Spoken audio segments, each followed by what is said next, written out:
И сегодня их молодежь исполняет.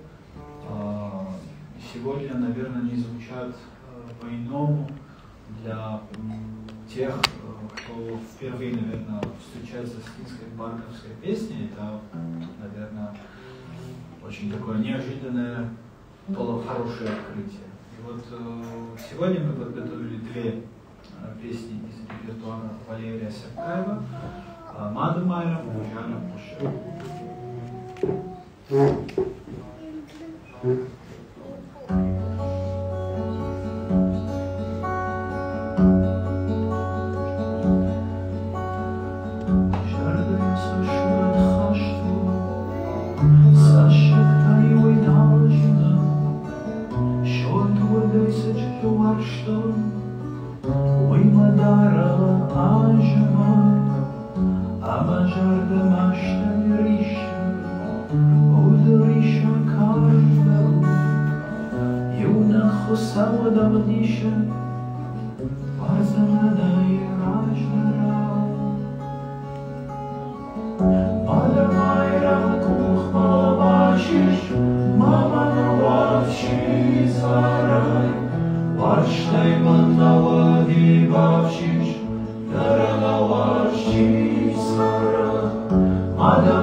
Шаутара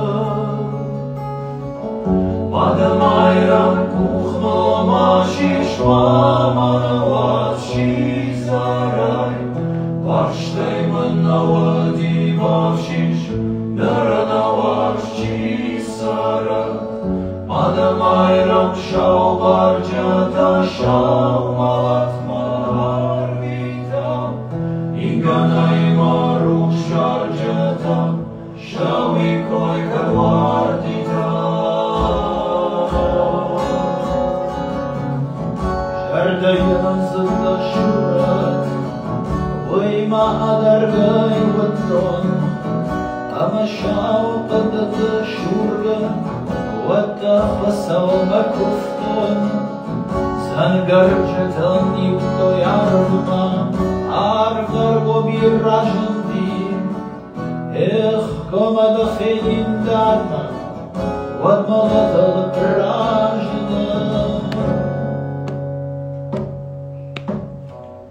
Madamayram urmamashish Manavashi sarai Vashtei manavadi vashish Naranavashi sara Madamayram shauvarjata shaumalat maharvita Inganai maruch sharjata Shavikoi kadvardita